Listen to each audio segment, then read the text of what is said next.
बेटी की परख जवानी में।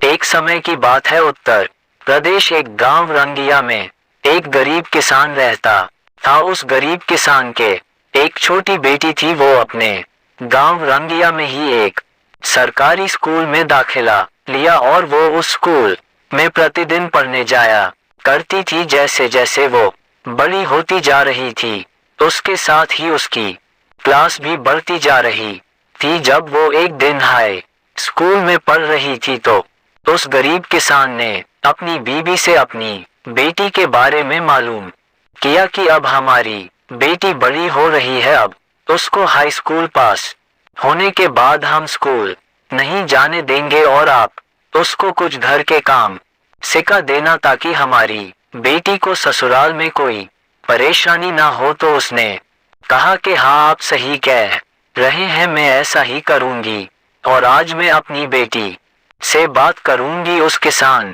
की बेटी घर पर आई तो उसकी मम्मी ने उसको खाना खिलाए और उससे कहा कि बेटा, जब आप हाई स्कूल पास कर लोगी तो उसके बाद आप स्कूल नहीं जाओगी। अपने घर का जो काम हर एक लड़की को आना चाहिए, उस काम को करते रहना और अच्छे से सीख लेना ताकि वो आपके बाद में काम आता रहे। तो उस गरीब किसान की बेटी ने कहा कि मम्मी, आपको शायद ये लग रहा है कि हमारी बेटी बड़ी हो रही है, कहीं कोई गलत काम करके हमारा सिर ना झुका दे। हाई स्कूल पास करने के बाद मुझे हमारे गांव के ही पास 5 या 6 किलोमीटर पर इंटर कॉलेज है, मैं उस कॉलेज में पढ़ने जाया करूंगी। आप इस बात से ना घबराएं कि मैं जवान हो गई हूँ, मैं आप का सर झुकाने नहीं दूंगी।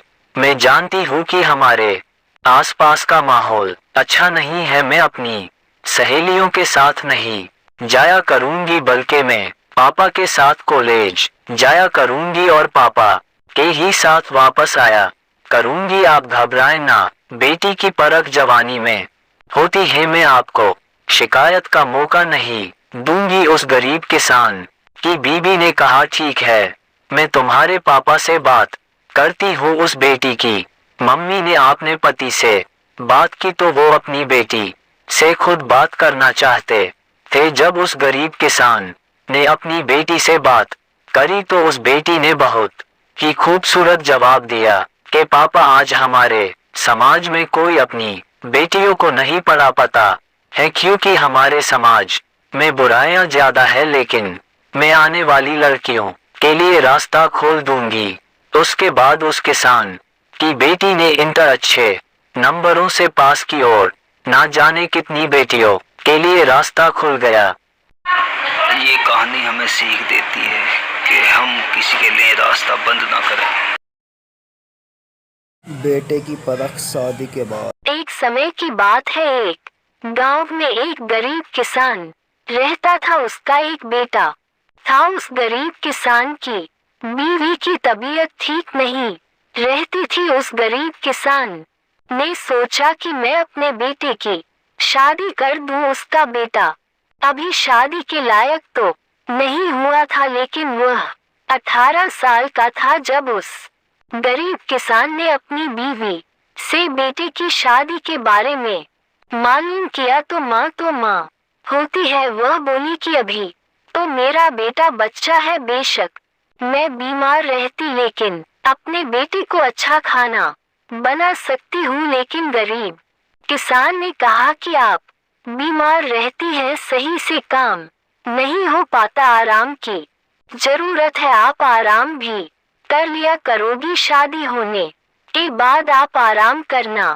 कुछ सहारा बेटे की बहू लगा देगी। गरीब किसान की बीवी ने कहा, ठीक है, लेकिन किसी गरीब की बेटी को तलाश। जब उन्होंने अपने बेटे से मालूम किया, बेटा हम तेरी शादी करना चाहते हैं, तो बेटा बोला, पापा जी अभी तो मैं छोटा हूँ। तो गरीब किसान बोला, बेटा तुम्हारी मम्मी बीमार रहती है, अच्छे से खाना भी नहीं बना पाती, हमने फैसला किया है आपकी शादी कर दी जाए और शादी एकदम तो नहीं होने की, इसमें 1-2 साल लग जाएंगे, आपकी 18 साल की उम्र 20 साल हो जाएगी। तो बेटे ने अपनी रजामंदी दिखा दी। उस गरीब किसान ने अपने बेटे के लिए एक सुंदर बहू तलाश की और उसके साथ शादी करा दी। शादी के चंद दिनों बाद बेटे के पिताजी ने कहा कि बेटा, आप अपनी बीवी से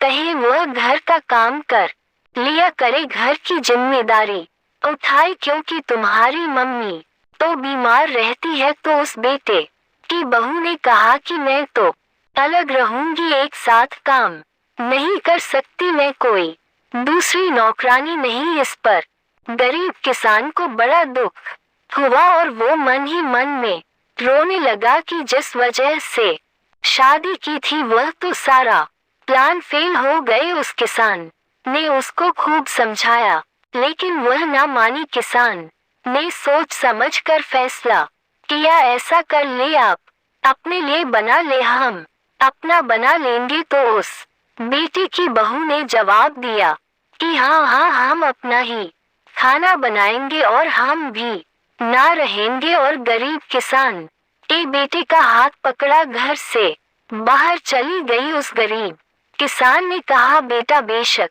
आप खाना अलग बनाओ, अलग रहो, लेकिन इसी घर में रहो। ये घर किसका है? लेकिन बेटा भी उसकी बातों में हाँ मिलाकर उसके साथ माँ बाप को छोड़कर चला गया और बूढ़े माँ बाप रोते रह गए।